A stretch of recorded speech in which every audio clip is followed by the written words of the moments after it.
और मनमोहन सिंह साहब साइलेंट थे, तो साइलेंट आदमी को दुनिया का कोई भी आदमी जान नहीं सकता है।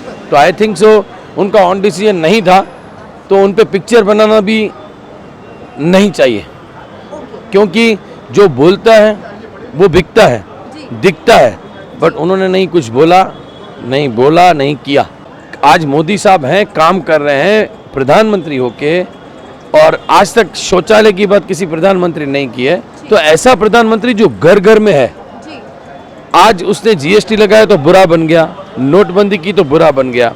पिछले 15 देश बर्बाद हो चुके हैं नोटबंदी के बाद, पर हिंदुस्तान वो देश है जो अपने उत्सवों पे चलता है, त्योहारों पे चलता है। Money transaction is biggest transaction of the India. तो वैसा प्रधानमंत्री चाहिए। आज कांग्रेस भाजपा की बात नहीं है, हमारी कोई सोनिया गांधी से दुश्मनी नहीं है, ना ही राहुल गांधी से है, बट एक है जो कर रहा है वो दिख रहा है। माँ अमृतमय योजना है, लोगों के लिए उन्होंने कार्ड निकाले हैं, लोगों का फ्री ट्रीटमेंट हो रहा है कैंसर का। मोदी है ना, वो एक्सीलेंट पर्सन है और उसको ही प्रधानमंत्री रहना चाहिए। आई थिंक सो राष्ट्रपति बनना चाहिए, तो सब सेफ है।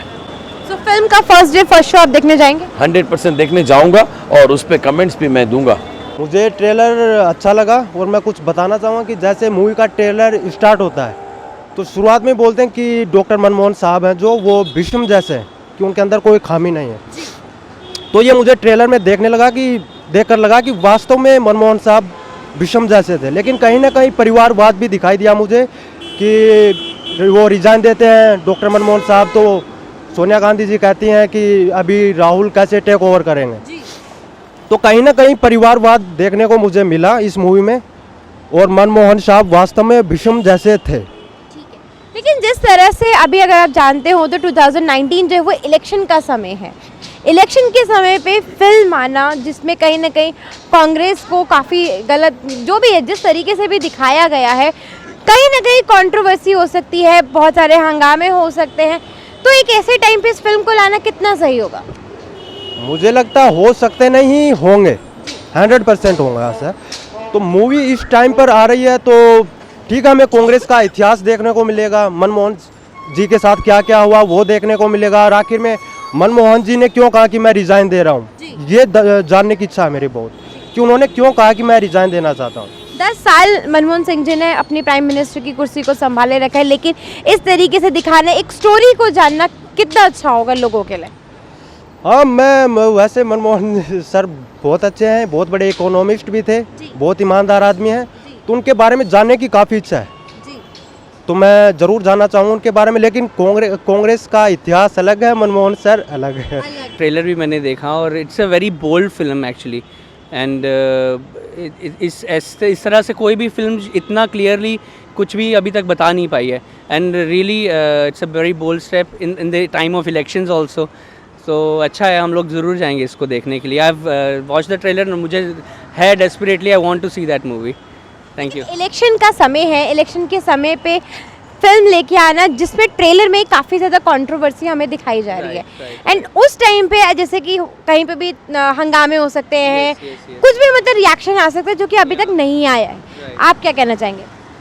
तो हो सकता है अभी कुछ लोगों को इस बारे में पता है, बाद में पता चलेगा देन, बट मीडिया कोई भी हो, भले ही वो फिल्म के थ्रू भी है, सो सबको एक सच कहने की हर एक को एक हक होता है, और वो आप लोग कर भी, अगर ये फिल्म लेके आती है तो it will be a great mirror for the society also, कि क्या होता है पॉलिटिक्स में और किस तरह किया जाता है। और हमारे सामने अगर किसी ने ये बात बोली भी है तो गुंडागर्दी का देश तो नहीं है ना ये, सो ये हर एक डेमोक्रेसी है, तो कोई भी कुछ भी कह सकता है। और फिल्म्स को हमेशा ऐसे इश्यूज़ लेके आना चाहिए जहाँ लोगों की आंखों पे पट्टी बन जाती है, लेकिन उनको पट्टी खोलने वाला कोई तो हो, भले ही ये फिल्म क्यों ना हो। तो ये मेरा मानना है। So you are very exciting to see the Yeah, I loved the trailer and I'm very excited to see the movie very soon. Thank you so much. Please tell me the date also. Yeah. I'll tell you. Thank you. The trailer is excellent. There are certain issues that from 2004 till 14, when Manmohan Singh was a Prime Minister, he has done certain things which were beyond any Indian brains to know about it. Now, how does this film portray those events is more important rather than just showing the Congress misbehavior with the funds. That is that is immaterial. Any party in India, if you see today, they are all corrupt. Nobody is दूध का धुला. तो अगर मनमोहन सिंह या कांग्रेस ने 4 पैसे खाए तो देश के लिए कुछ किया भी है. ऐसा नहीं है कि सिर्फ पैसे ही खाए. लेकिन ये आम जनता को जब तक ये पता नहीं चलेगा कि क्या किया और क्या नहीं किया, तब तक कंट्रोवर्सीज चलती रहेगी. And without controversies no party can survive. Sir picture के अंदर मतलब जो ट्रेलर है उसका जो पिक्चर है, जो पोर्ट्रेट, जो कैरेक्टर है, वो काफ़ी ज़्यादा क्लैरिटी के साथ में दिखाया गया है. सोनिया गांधी के जो कुछ कमेंट डायलॉग्स दिखाए गए ट्रेलर के अंदर, वो क्या लगता है कि उसका क्या प्रभाव पड़ सकता है? See, as far as what I have understand through politics, Sonia Gandhi has misused Manmohan Singh like a puppet, which is, had Manmohan Singh given the entire right to handle the nation by his own, he would have made India into a different sphere altogether. Today, if we are facing financial problems, today if we are facing economical problems, there is no economical growth, there is a lot of unemployment. It is only because of the flaws that Sonia Gandhi has